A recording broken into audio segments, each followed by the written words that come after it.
Coming to you direct from Silencer Shop Studios, home of the glass case of emotion. SilencerShop.com, the easiest way to buy silencers online, period. Stand by for education, enlightenment, enjoyment, and entertainment. He's not here to talk about your feelings. He's not here to say what you want to hear. He's here to say what needs to be said. Ladies and gentlemen, and children of all ages, please welcome your host, the pimp hand of America, Professor Paul Markle. Hello and welcome to a brand new week of Student of the Gun Radio. Welcome to a brand new week, period. This is Monday's episode. Of course, you can be listening to it anytime you want. You can listen to it. Zach, when can they listen to it? Can they listen to it in a box with a fox or on a train in the rain? Yeah, it's whenever they want. Or on a boat with a goat? Yes. Yes. How about you, Jared? When can they listen?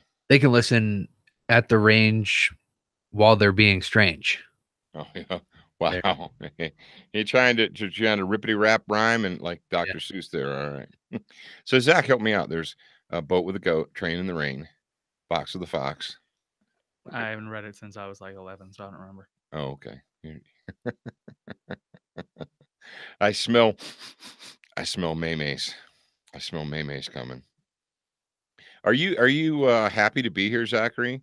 I'm just curious. I'm looking at you, your Jim Cornette glasses on over there. I'm very happy to be here with all you lovely people. Oh, wow. Was that super convincing to you guys?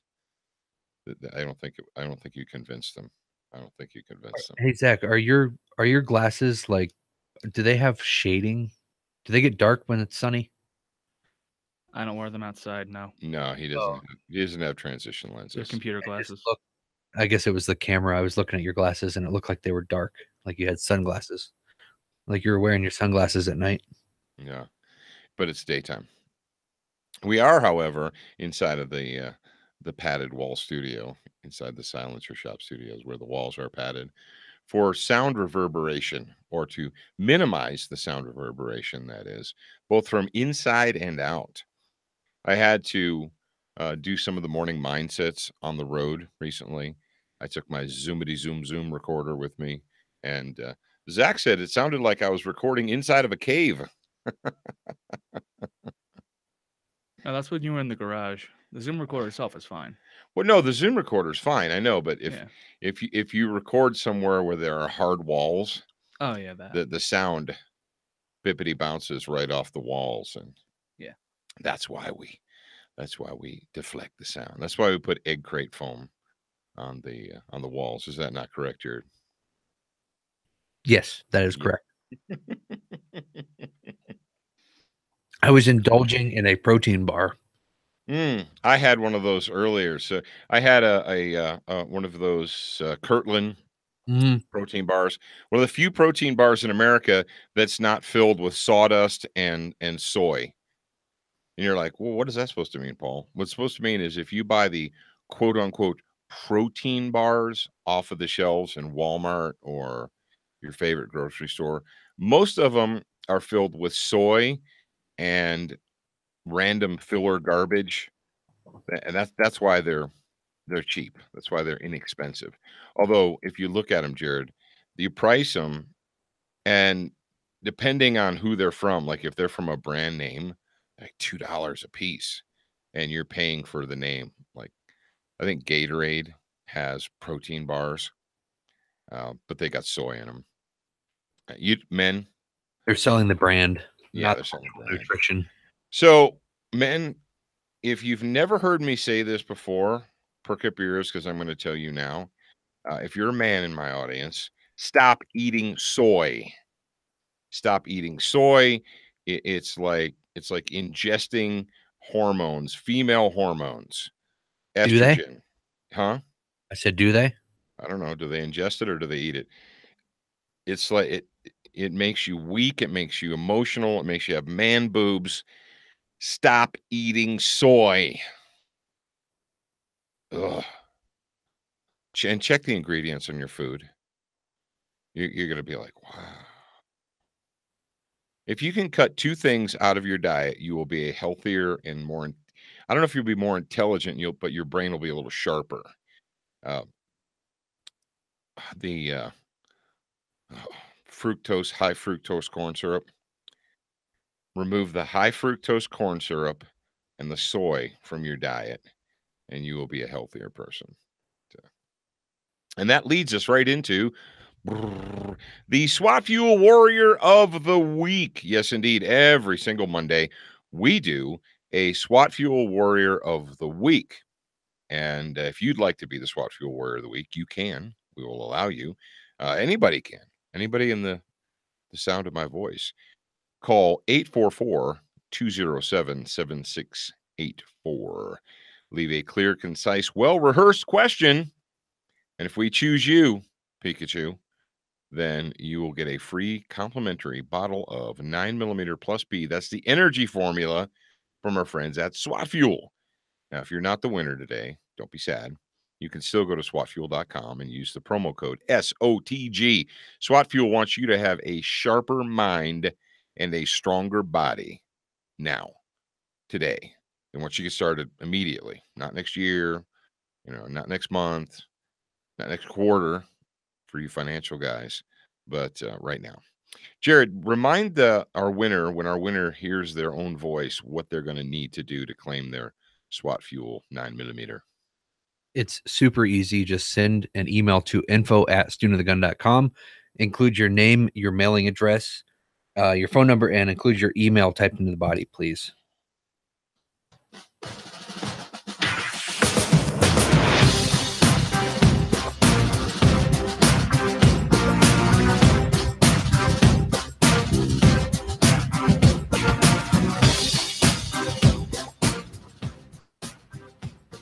Hey, Professor Paul. This is Corey from Lafayette. I want to know the importance of low light and no light training. Thank you very much. Bye. Okay, simple, fast, concise, down and dirty. The importance of no light or low light training. Well, no light training means that you, as the shooter, as the person holding a gun, are going to have to do something to produce light, right? As responsible citizens and gun owners and Americans and moral citizens, we cannot simply shoot at scary sounds or shadows, right? I don't care what Joe Biden said. We don't listen to morons. We don't take our shooting advice or tactical advice from morons like Joe Biden. You cannot morally or legally just point a shotgun, in the direction of the scary noise and shoot. I mean, you can, you have the ability to, but if you do that and you shoot something or someone that shouldn't have been shot, you're going to be going to prison and you're going to live with regret for the rest of your life. So we have to do something to alter that situation. If it is extremely dark to the point that you cannot recognize the features on a human's face, right? What do you got to do? Well, you have to produce light. You have to figure out a way to produce light. Maybe it's going to be a SureFire tactician flashlight, or maybe it's going to be a pop-up flare, or maybe you'll call in for Ardialume. If you can call in for Ardialume, I would highly recommend it. It's good stuff. Not everybody in the audience is going to have the ability to call for Ardialume, but if you can, do it. Now, when we say low light shooting, a lot of people say, well, I can see the image or it's light enough for me to see a person or the outline of a person. Here's the thing, though. Does that person actually have a deadly force tool in their hands? Is it a mobile phone? Is it an iPad, or what have you? You need to make the right decision. Now, when we're dealing with low light and no light situations, and I mentioned this previously, often law enforcement agencies they'll half train. And by half training, I mean they'll write into the training SOP or the state mandated qualification course low light or simulated low light shooting. Well, most police officers and most police trainers across America don't want to work at night because that's when they're off. They want to work in the daytime. And it's way more convenient to get everybody together at the range at 9 o'clock in the morning or 3 o'clock in the afternoon than it is in the evening.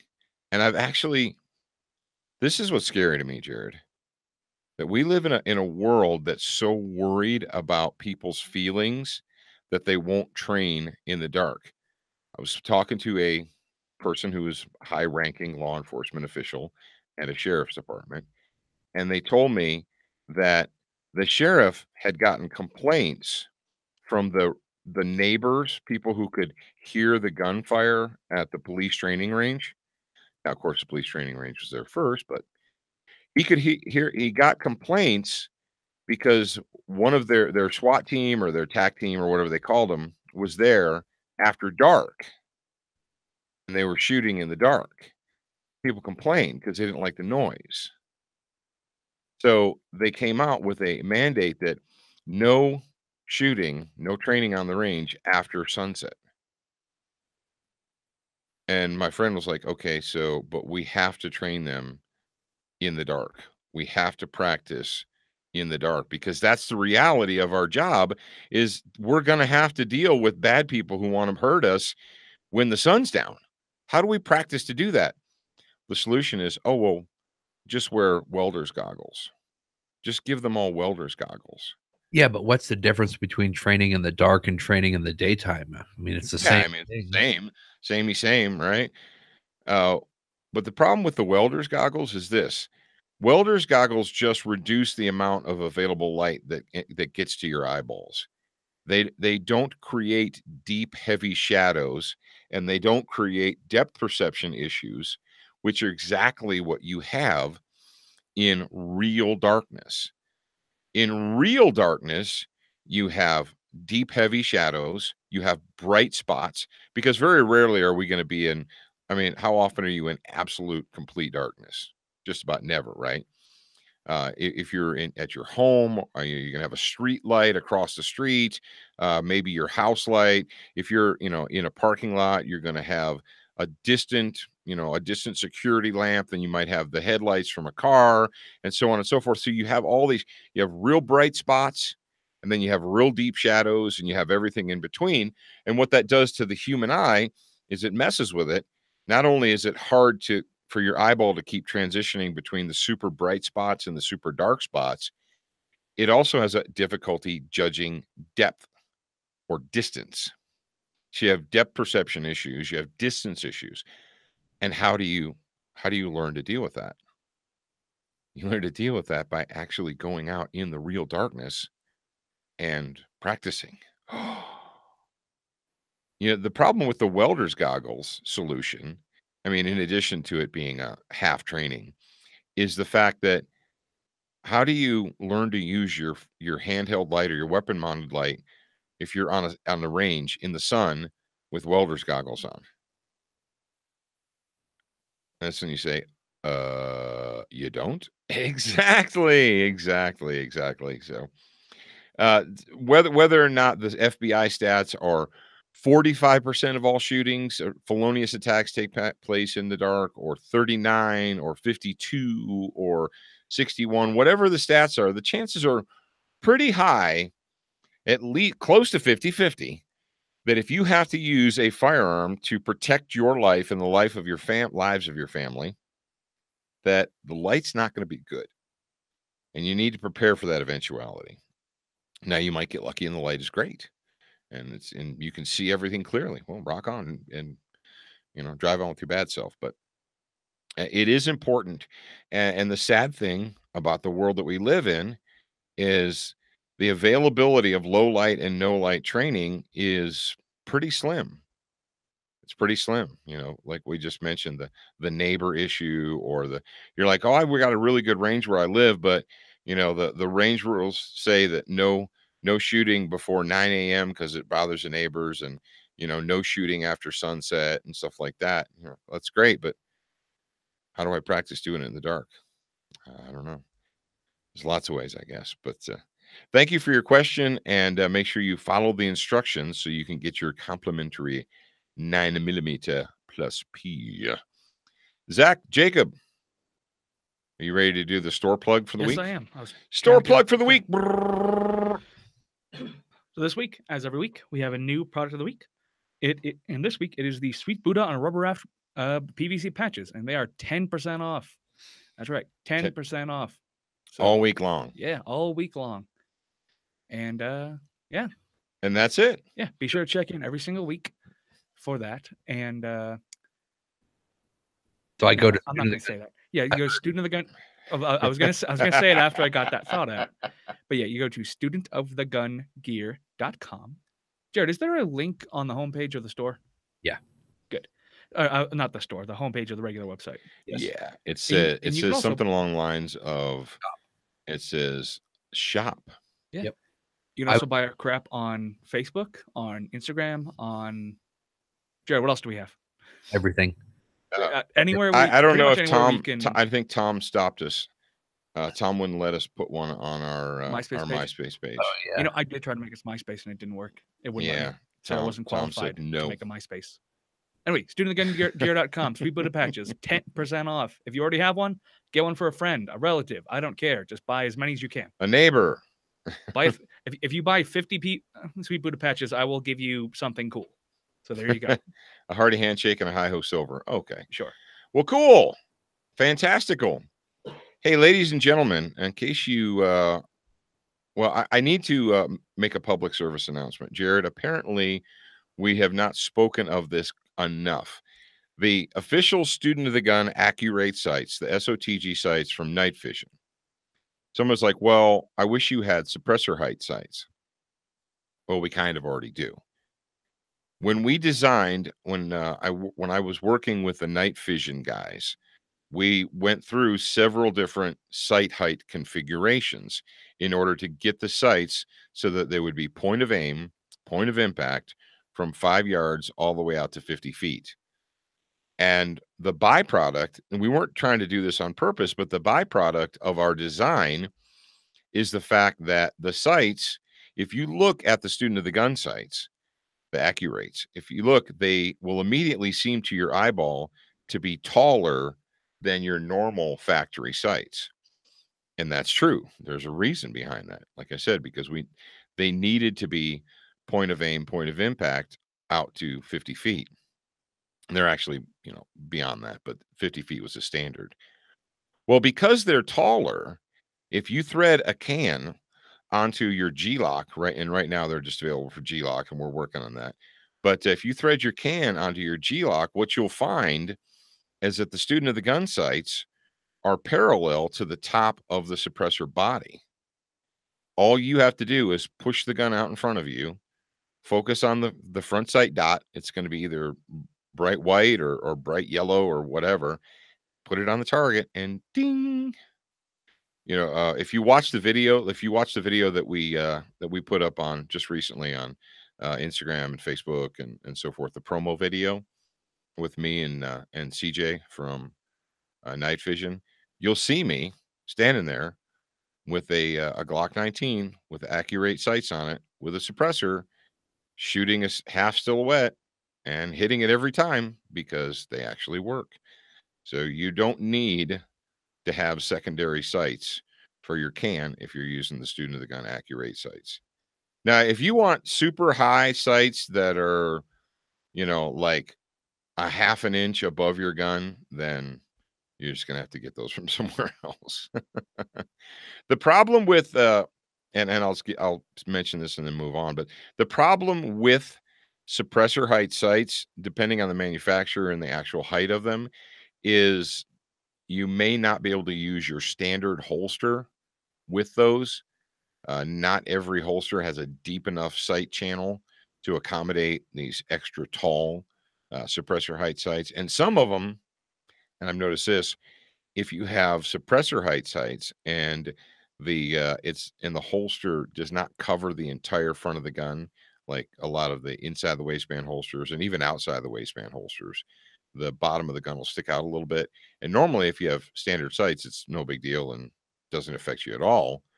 But if you put the suppressor height sights on there, you'll find them snagging, catching, or dragging in your holster. So that's just something to think about. Speaking of holsters, I'm wearing a holster right now. I'm wearing the Super Tuck Deluxe, the most comfortable inside of the waistband holster you're ever going to wear. And it has the horsehide backing. And it is underneath my t-shirt, and no one is aware of it because Crossbreed Holsters is there to help you be an armed citizen. Well, you just told everybody about it. Oh, well, they know. You guys know. Because you're cool. You get to know those things. Yeah, you guys know.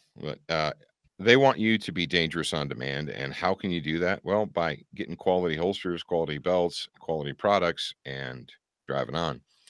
Go to crossbreedholsters.com. Frog Lube. I feel like I haven't talked about my friends at Frog Lube in forever, although it's only been since last week. But Frog Lube, it's green, it's minty fresh. It is a U.S. veteran-owned company made in the USA, and it is bio-based, non-petroleum, and extreme.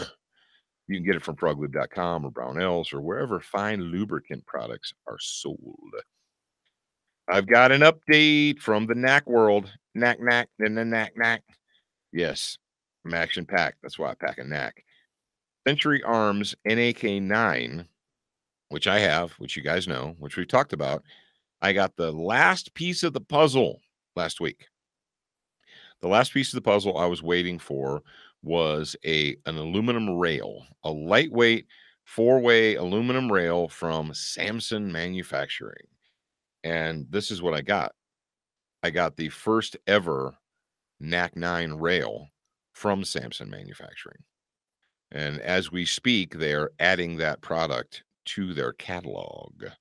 And I've got basically, I guess, what you could call, I don't know if it's a beta model or, but essentially what they did is they fabricated this one for me, sent it to me. I put it on the gun. I'm going to test it, and we're driving on from there.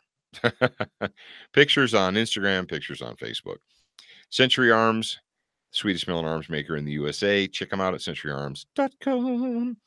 Now, one of the things that I always do if I'm going to Duracoat a gun, especially if it's a gun build project, I put it all together, without Duracoating it, take it to the range, test it, make sure everything's going to be the way, run the way it's supposed to run, and then I disassemble it, Duracoat it, let it set, and it's good to go. So that's the last step of the build-up process. And that's where I'm at right now. I've got the NAK9 build-up, the Brownells build-up from the NAK9. And I've got all the pieces, parts, and components. And I'm going to Duracoat that gun, and then I'm going to let it set, and it's going to look beautiful. You guys are going to be excited. We're all going to be happy about it. If you would like to not have an ugly gun, you can go to DuracoatFirearmFinishes.com and not have an ugly gun. I'm not going to tell you what color I'm going to do the NAK9. You'll see it soon enough. Brownells. Brownells has everything you need to be an armed citizen. If you own a gun, if you're thinking about owning a gun, if you want to buy a gun, you can get it all from Brownells. And do you know what I saw as I was prepping the show notes, Jared? What did you see? Thank you for that interlude so I could drink coffee. I saw that they had a blowout price or a special discount price on their M882 9mm ammunition. Comes in a green ammo can. They had marked it down to $209 a can. That's for 1,000 rounds that comes in a USGI steel ammo can. This isn't when this ammo can, these cans, a lot of you guys are like, oh, those are made in China ones or whatever. No, these are not the made in China ones. These are the ones that are manufactured for the United States military. They're mil spec. Dude, for super hot premium military grade ammunition, 20.9 cents a shot. Pretty darn good. Pretty darn good. I don't know how much longer it's going to last, but you can figure it out by going to brownells.com, signing up for their newsletter. That way you will never miss a special. All right, what do we have every Monday? We have an opportunity to just dial it from 11 back down to about, what would you say, 5, 4? Not 3 or 2, but we dial it from 11 back down to about 4 or 5. And it's called Quiet Time, and it's brought to you by Silencer Shop. I spy a black pickup truck. Oh, come on. How about something a little easier? Okay. I spy error-free forms, fast ATF processing, a 90-day money-back guarantee, and the largest inventory in the industry. I spy powered by. That's right. With over 300 powered by silencer shop retailers nationwide, there's always one close by. Is that easy enough for you? Ha! Almost too easy. Demand powered by. Shop our industry-leading inventory at silencershop.com.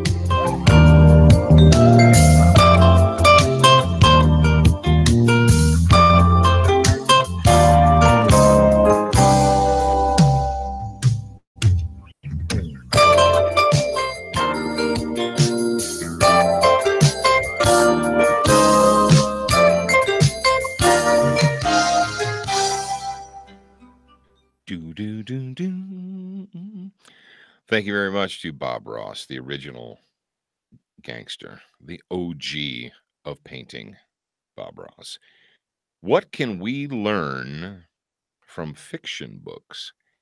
If you know me, well, you may not know me, but if you've been paying attention and listening to this show for any amount of time, you probably have come to the conclusion or the realization by now that I do not read a lot of fiction. I do read some fiction, and I've enjoyed fiction in the past. Matter of fact, in the Patriot bookshelf, there's a couple. Well, I know there's at least one, Starship Troopers. I can't think of any others. Are there any other works of fiction in the Patriot bookshelf, Jared? I don't think there are, but I think it's just if you want to look at the Patriot bookshelf, go to studentofthegun.com/bookshelf. Are the 299 days books all oh yeah, factual? That's right. I forgot about those. Yeah, there's like 10 of those. Yeah, I forgot.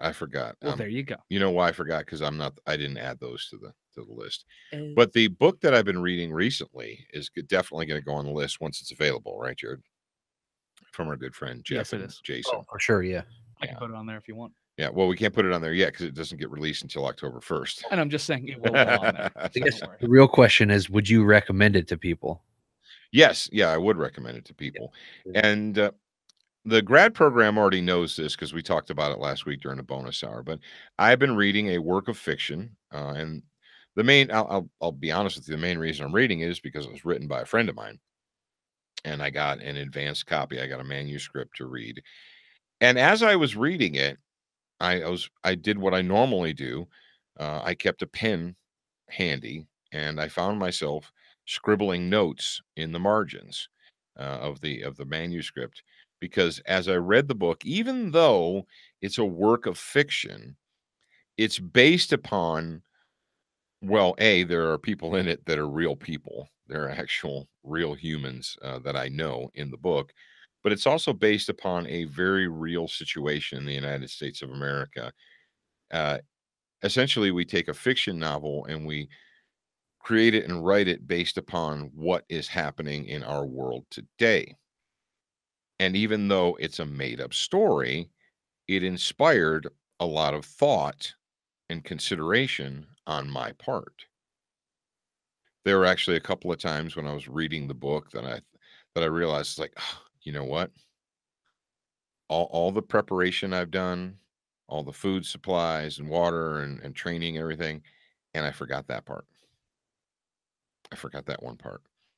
Because when it comes to, post-apocalyptic or post-hurricane or post-incident, whether it's a man-made disaster, a natural disaster, when it comes to post-disaster survival and preparation, there's a lot to it. There's a lot more than just, I got a gun, I got a Kimber with Hydroshocks, and I'm good to go. Or I bought a Kimber Hydroshocks, a case of MREs, and a case of water. Good to go. But the power's out, and now the water's not flowing to your faucet, and how are you going to flush the toilet? Oh, you mean people are still going to have to go potty even after? That's the thing, is life goes on. That, in the post-apocalyptic world, Jared, how many people do you think that, preppers and our gun people in the audience, and they've got 850 preloaded M16 mags? It's like, that's great. How are you going to wipe your butt during the apocalypse? With that duct tape that I've got? Are you going to wipe your butt with the PMags? I mean, if you're smart, you should have like 50 spare rolls of toilet paper at all times. At all times. Yeah, not just apocalypse, just all times, you know. Things like that, you know, and it wasn't actually toilet paper that I thought of in the book, but that's just an example. It's like people don't think, they're like, oh man, I'm going to fight my way through the disaster. And like, okay, but you still got to go potty. You still have to sleep. You know, you still need to eat and wash your hands and wash your clothes. And you're like, you know, the vast majority of Americans have never had to hand wash their clothing. Would you say that's true? That the vast majority have never had to hand wash their clothing? I've done it a couple times. And I'm not just talking about, you know, ladies, your unmentionables, you know, your delicates that you hang over the rod in the bathroom. I'm talking about, Zach, unmentionables does not mean no. I know what you mean. What, or you do know what I mean? Like underwear and stuff. Yeah. Okay. But like, who the hell? Then again, who the hell says that? Well, not my who the hell says grandparents that, but said who the hell washes their freaking underwear in the sink and hangs it up in the bathroom? Women. I've lived with women Their pretty much bras, my whole life. They're delicates. All right, dudes in the audience, back me up. Oh, on you this. mean like specifically Women, like nice underwear? They're delicates. They're delicates. If they put them in the things, if they put in the washing machine, it'll ruin them. This isn't a show about women's underwear. So I know it's just like that once. I've never. You washed your delicates once and hung them up on a rack to dry in the bathroom? No, I washed Alex's delicates once, and I will never do that again. Oh, in the washing machine? Yeah. Just took everything, threw it in the washing machine, like, yeah. Colored whites, whatever. It was more the dryer that was the problem, but put it on the heavy cycle. Yeah. But anyway, yeah. What can we learn from fiction novels? Even though I don't, you know, most of what I read is educational or historical, I do read fiction novels once in a while. And one of the reasons that you read fiction novels, at least that I do, is because it inspires thought. And like, for instance, the Starship Troopers, not the movie. I saw the movie in the 80s or 90s or whatever. I had it on VHS in 96 or whatever. Not the movie. Read the book, you freaks. But I wrote notes in the margins of Starship Troopers.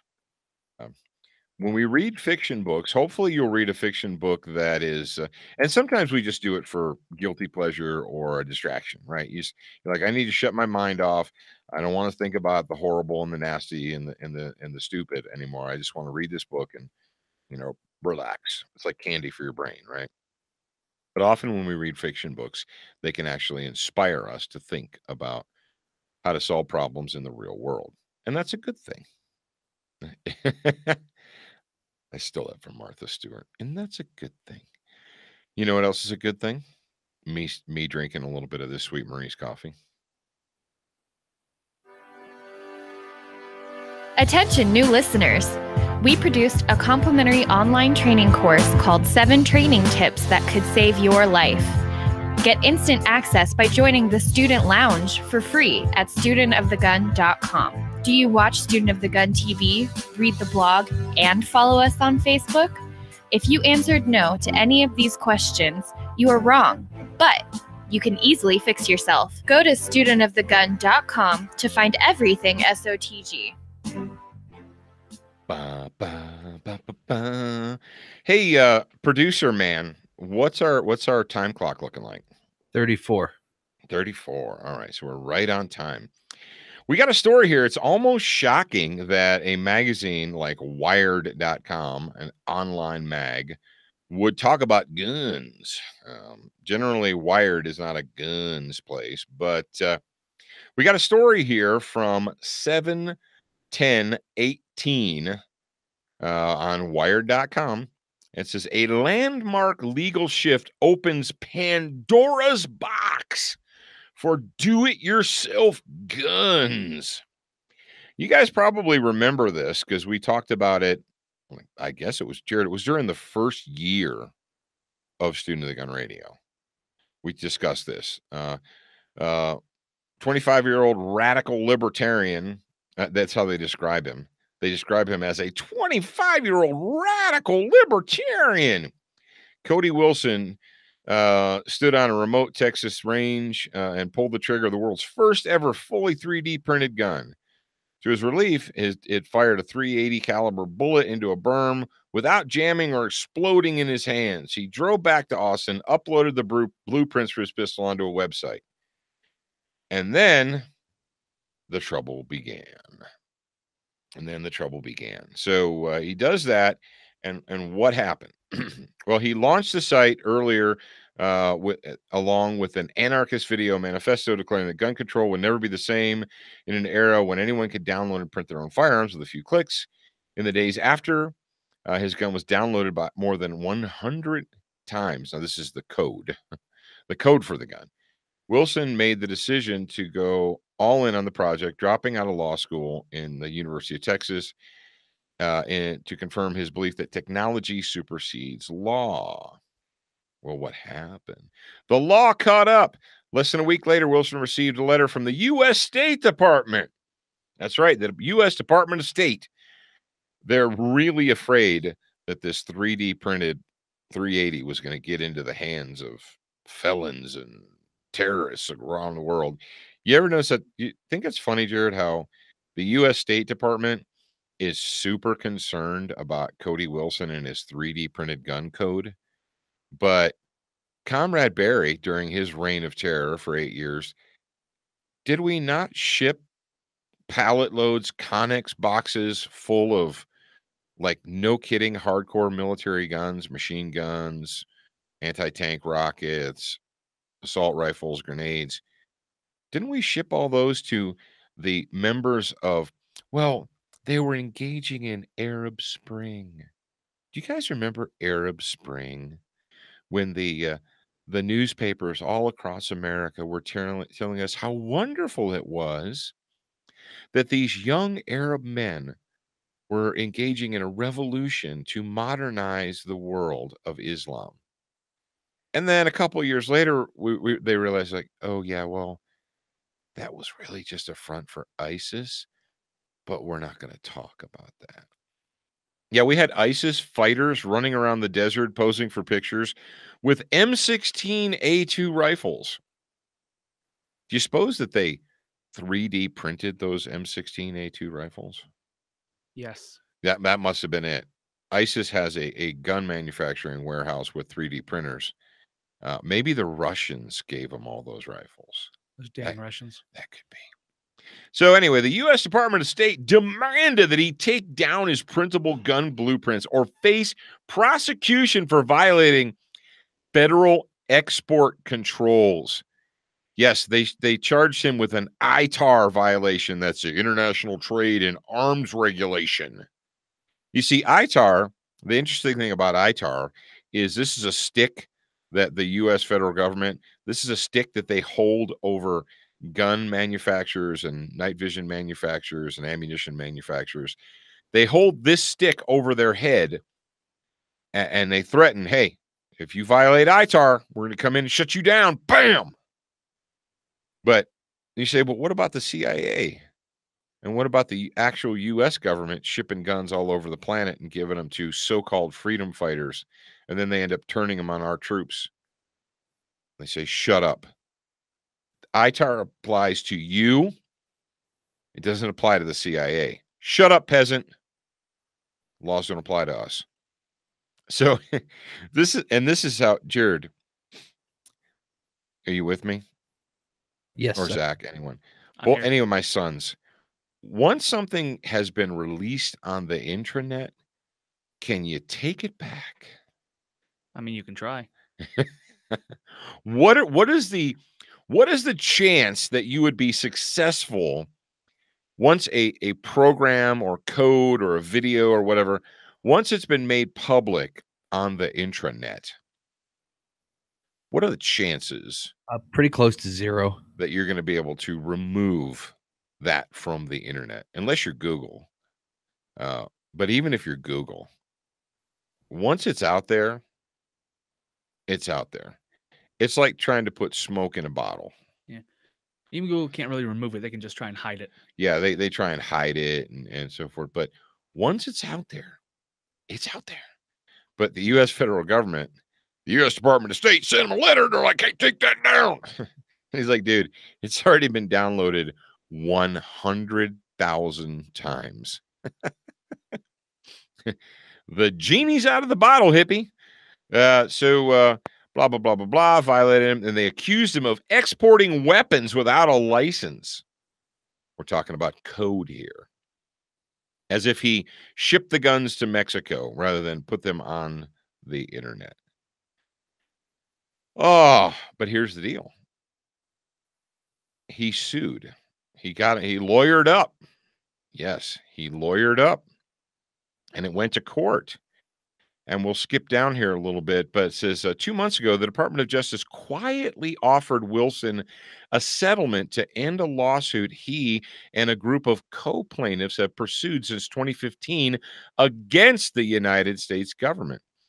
Wilson and his team of lawyers focused their legal argument on a free speech claim.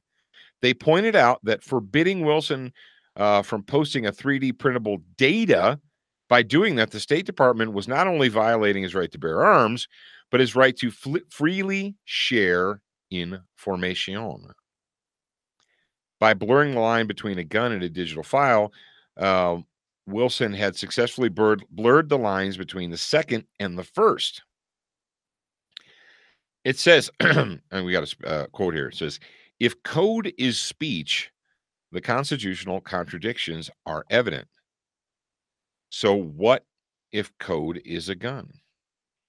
The Department of Justice surprising settlement confirmed in court documents earlier this month essentially surrenders to that argument. It promises to change the export control rules surrounding any firearm below 50 caliber, with a few exceptions like fully automatic weapons and rare gun designs or caseless ammunition, and move their regulation to the Commerce Department, which won't try to police technical data about guns on the public internet. And we got a quote here from Wilson. It says, I consider this to be a truly grand thing. It will be an irrevocable part of political life that guns are downloadable, and we helped do that. So, yes, indeed, ladies and gentlemen, apparently code or data is speech. Yes. Which kind of sets the foundation for the argument of internet sites being free speech, like indefinitely. Yeah, well, they are until somebody says they aren't, or until Google doesn't like what you said, and then they're going to censor it. But yeah, and we're actually speaking of free speech and censorship and so forth. You know, they moved the YouTube hearing back to the end of this month. There are going to be congressional hearings on YouTube censorship or random censorship by YouTube. So pay attention and look for that in the near future. Got a companion story to this piece, and this is one of those be afraid. Now, the Wired story was not horribly fear-mongering. I mean, but they put it in the title. They're like, a Pandora's box. And now anyone in the world will be able to look at the plans for a gun. Just for you guys out there, I wouldn't recommend 3D printing the really important stuff on guns, like the chambers and barrels and things like that. You know, I know there's some really good 3D printers out there, but I'm just saying. And you know, the thing is, Jared, guns are made by computers. We have, CNC machines, CAD/CAM, all this. You know, if you go to a manufacturer, there's not a 78-year-old dude sitting there with a hand-controlled lathe cutting out parts anymore. It just doesn't. Yeah, we got Jimmy over on the milling machine, and he's working the milling machine. He's like, I'm almost done with this one. We use computers to make our guns anyway. All right. Well, if code was a gun, wouldn't it be then protected by the free speech amendment, the Second Amendment, which is firearms, and then also the property amendment? Yeah. Correct? So there's 3 different ones instead of just free speech. Right. So, I mean, we've been saying that for years. As long as I've been behind this microphone, like, we need to quit focusing so heavily on the Second Amendment, and let's get back to the Fourth Amendment and the 14th Amendment, and let's talk about personal property. You know, there are protections. We have protections in our Constitution on your property, that you cannot arbitrarily be forced to surrender your property. And we forget, and every single time a anti-gun bill, a gun control bill is passed in the House, Senate, you know, whether it's nationally or state or local, it violates property rights. But they just ignore that. Like, wow, well, guns aren't really property because guns are guns. And the Constitution applies to everything until guns are involved, and then it doesn't apply anymore. All right. LA, and this is a story from July 6, 2018. LA gangs stockpile untraceable ghost guns that members make themselves. This is a story from the LAtimes.com. Be afraid, peasants. Be very, very afraid. Now, when they say untraceable guns, what does that mean? Jared, what does that mean? Does that mean that they're invisible? That they can, is it a Glock 7? Maybe it doesn't fire blanks. A ceramic gun that can defeat airport metal detectors, like in Lethal Weapon Part 2, not Lethal Weapon, Die Hard 2? Probably one of the stupidest lines that was ever spoken in a movie in the history of movies. It's a Glock 7 ceramic gun. It can defeat your airport metal detectors. Yes, and you know the sad thing about that is after that movie was out, I had people try to convince me that, you know, Glock makes plastic guns. They're made of plastic and ceramic, and they can defeat airport metal detectors. Like, did you just quote me a line from a movie? Do they not understand the concept of fiction? Are you just telling me that I should be afraid of something and we need more laws because of a line from a movie? Apparently. Right. You're special. So anyway, and this story should be titled, "Be Afraid, Peasants. Be Very Afraid." But California just loves this ghost gun thing, don't they? A small arsenal of weapons. Oh, here we go. An arsenal. Maybe it was 2 rifles and 1,000 rounds and an assault scope. What did that guy have? The one nut job that they busted? He had a rifle and 2 high-powered scopes in his arsenal. He had a rifle and 2 high-powered scopes.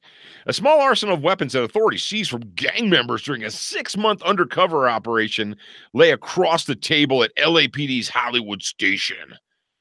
It's not unusual for LAPD and the BATFE-MOUSE to grab high-powered weapons during these sweeps.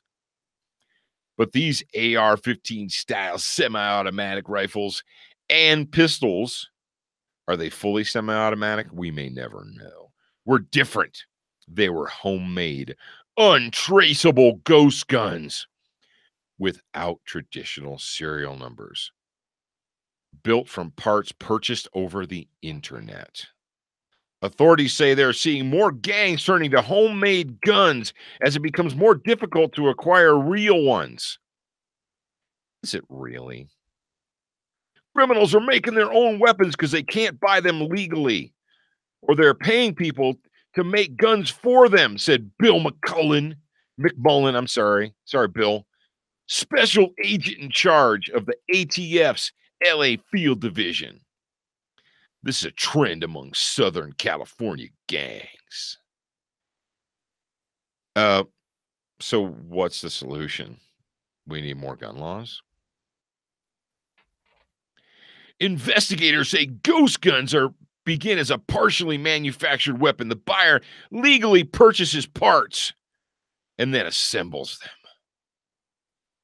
Unfinished receivers, sometimes known as 80%, can legally be purchased without a serial number.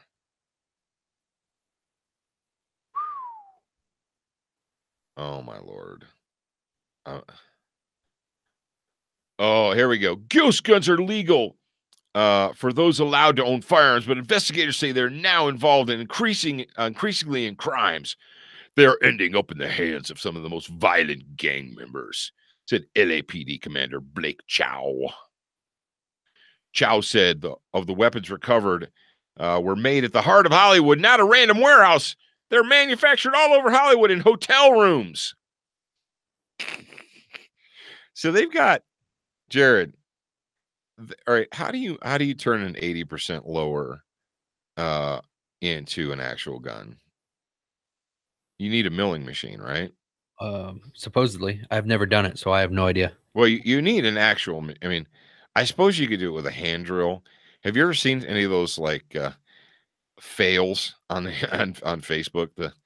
These like horrible abortion looking things where people take a hand drill and they're like, no.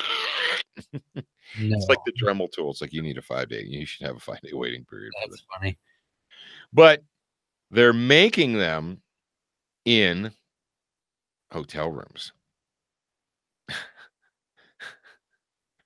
It was like driving up to a fast food restaurant and ordering whatever you want. Somebody manufactured it in Hollywood.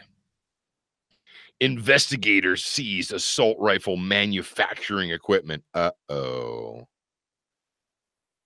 Do you know what they just did in California, Jared? Yes. They just made power tools. They just classified mills and lathes and power tools. Those are now assault rifle manufacturing equipment. If you have a 3D printer, if you have a warehouse, a shop, a manufacturing facility, and you have a milling machine, a lathe, and a 3D printer, you now have assault rifle manufacturing equipment. Yep. Wait for legislation on that. Countdown. Do we and count 3, down for that? Yeah. Oh yeah. Yeah. Anyway, the story of this is be afraid, be very afraid. The government needs more laws. We need more authority, and we need gun units. Because, and what is this story focused on? This whole story is about gangs and narcotic trafficking. And so is it about the fact that we have out of control criminals? Jared, do you suppose that any of these gang members are undocumented immigrants to the United States of America? Oh, I highly doubt it. I'm sure that every one of these gang members is a fully legal citizen. They might be fully semi-automatic, I don't know. But they're a resident of the United States, born and raised here. They're not these gangs all over LA that are making guns. Well, you know why they have to make them now, Jared? Do you know why? Because Eric Holder and Comrade Barry are no longer running Washington, and they can't just ship them to them like they did all during the reign of terror that was the Obama administration. See, it used to be they're just like, hey, can we get some guns? And Barry and Holder are like, sure, man. We'll ship them right to you. A router, a drill press, and a jig. Kevin Hammond said that's all you need. A router, a drill press, and a jig. So you use your router, your drill press, and then you dance? Yep. All right. So those things are now assault rifle manufacturing gear. Be afraid, America. Be very, very afraid. I think that we've gone far enough into Monday's show. I believe that you've gotten your money's worth. And we will be back on Wednesday for more fun and frivolity. Until then, I want you to remember that you're a beginner once, but you should indeed be a student for life. We appreciate your reviews. If you haven't left a review or updated yours recently, head on over to Facebook, iTunes, Stitcher, iHeartRadio, or your favorite podcast player to voice your opinion. Don't forget to join us at the Student Lounge, a place for like-minded individuals to learn, connect, and support each other. No chicanery will be tolerated. Remember to check studentofthegun.com daily for new free content and giveaways. Watch, listen, read, shop, and connect at studentofthegun.com. Are you a social butterfly? Connect with us on Instagram, Facebook, and Twitter for new content each and every day at Student of the Gun. Watch Student of the Gun TV and videos from our trusted partners on Roku, Apple TV, Amazon Fire TV, Chromecast, and even AirPlay. Go to studentofthegun.com for direct links, and remember, you're a beginner once, a student for life.